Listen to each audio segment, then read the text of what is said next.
Hi friends, welcome to our channel. ముందుగా అయితే అందరికి నమస్కారం అండి. ఆంధ్రప్రదేశ్ రాష్ట్ర వ్యాప్తంగా ఉన్నటువంటి నిరుపేదలందరికీ ఏపీ ప్రభుత్వం అయితే ఒక అదిరిపే శుభవార్తను అయితే తెలియజేయడం జరిగిందండి. నిరుపేదలు అదేవిధంగా చాలామంది లబ్ధిదారులు ఎప్పటి నుంచో ఎదురు చూస్తున్నటువంటి ఉచిత ఇల్లు మరియు ఉచిత స్థలాలకు సంబంధించి ఒక తాజా సమాచారం అయితే రావడం జరిగిందండి. ఈరోజు ఒక సమావేశంలో మంత్రి గారైతే ఈ ఉచిత ఇల్లు పంపిణీపై అయితే చర్చించడం జరిగింది. అదేవిధంగా ప్రధానమంత్రి ఆవాస్ యోజన గ్రామీణ పథకానికి సంబంధించి మరియు అర్బన్ పథకానికి సంబంధించి కూడా ఒక అదిరిపే శుభవార్త అయితే రావడం జరిగిందండి. వచ్చిన అప్డేట్ని నేను మీకు వన్ బై వన్ అయితే తెలియజేస్తాను. ఈ వీడియోని ఎక్కడ స్కిప్ చేయకుండా పూర్తి వరకు చూడండి, అప్పుడే మీకు సమాచారం అర్థమవుతుంది. మన ఛానల్ని ఎవరైనా మొదటిసారి చూస్తుంటే ఛానల్ చూసి కంటెంట్ నచ్చినట్లయితే సబ్స్క్రైబ్ చేసుకొని పక్కనే ఉన్న బెల్ ఐకాన్ అయితే ఆన్లో పెట్టుకోండి. సో ఇక లేట్ చేయకుండా డైరెక్ట్గా టాపిక్లోకి అయితే వెళ్ళిపోదామండి. టాపిక్లో భాగంగా ముందుగా చూసుకున్నట్లయితే ఆంధ్రప్రదేశ్ రాష్ట్ర వ్యాప్తంగా ఉన్నటువంటి లబ్ధిదారులు చాలా రోజుల నుంచి ఉచిత ఇల్లు మరియు ఉచిత స్థలాల కోసం అయితే ఎదురు చూస్తున్నారండి. చాలామంది 2 సెంట్లు 3 సెంట్లు స్థలాల కోసం కూడా దరఖాస్తు చేసుకున్నారు. అదేవిధంగా కొంతమంది అయితే సొంత స్థలం కలిగి ఉండి ఆ ప్లేస్లో ఇల్లు కట్టుకోవాలని కూడా చాలామంది దరఖాస్తు చేసుకున్నారు. మరికొంతమంది సొంత స్థలం ప్లస్ ఇల్లు కావాలని అయితే చాలామంది దరఖాస్తు చేసుకున్నారండి.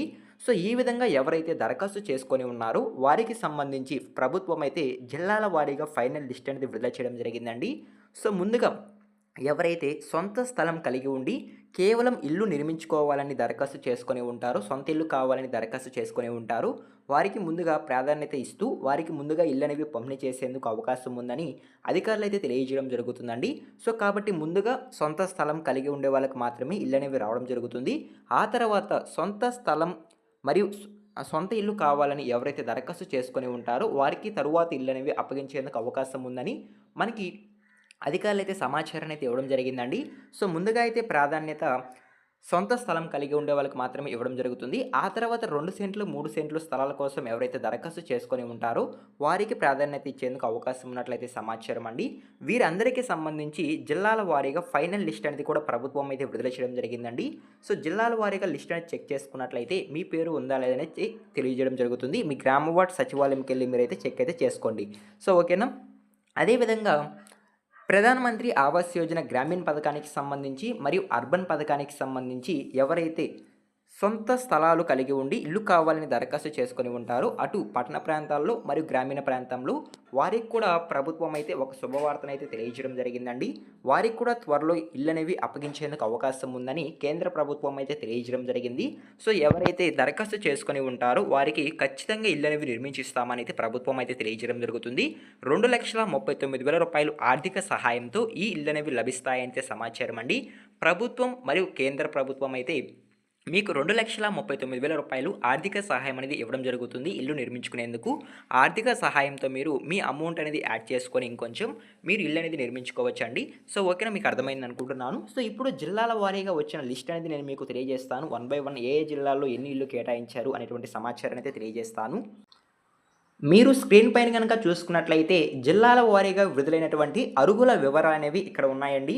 సో ముందుగా ఏ జిల్లాల్లో ఎంతమంది అర్హులు ఉన్నారు అనేటువంటి సమాచారాన్ని అయితే తెలియజేస్తాను.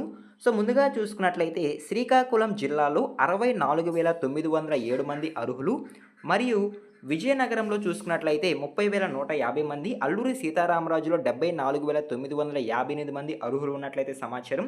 మరియు పార్వతీపురం మన్యంలో 22,969, అనకాపల్లిలో 41,245 మంది అర్హులు ఉన్నట్లయితే సమాచారం అండి. మరియు విశాఖపట్నం జిల్లాలో 6,951 మంది, కాకినాడలో 23,900 మంది, తూర్పుగోదావరిలో 20,124 మంది, కోనసీమలో 23,015 మంది మరియు పశ్చిమ గోదావరిలో 13,922 మంది, ఏలూరులో 49,434 మంది, ఎన్టీఆర్ జిల్లాలో చూసుకున్నట్లయితే 18,720 మంది అర్హులు ఉన్నట్లయితే సమాచారం అండి.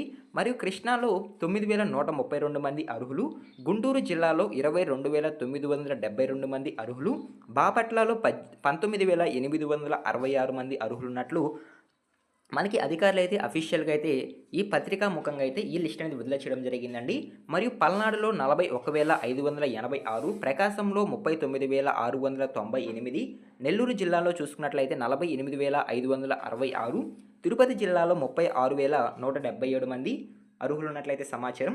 మరియు చిత్తూరులో 44,895 మంది, కర్నూలులో 27,948 మంది, నంద్యాల జిల్లాలో చూసుకున్నట్లయితే 30,268 మంది, వైఎస్ఆర్ కడప జిల్లాలో చూసుకున్నట్లయితే 26,466 మంది, అన్నమయ్య జిల్లాలో చూసుకున్నట్లయితే 62,961 మంది, అనంతపురం జిల్లాలో చూసుకున్నట్లయితే 61,624 మంది, శ్రీ సత్యసాయిలో 58,130 మంది అర్హులు ఉన్నట్లయితే సమాచారం అండి. సో ఈ విధంగా జిల్లాల వారీగా అర్హుల వివరాలు అనేవి కూడా పత్రికా ముఖంగా అయితే రావడం జరిగింది. సో ఈ విధంగా లిస్ట్ అనేది ఉందండి. సో త్వరలోనే మీ అందరికీ ప్రభుత్వం అయితే ఇల్లు అనేవి ఖచ్చితంగా అందజేస్తామని అయితే ప్రభుత్వం అయితే తెలియజేయడం జరిగింది.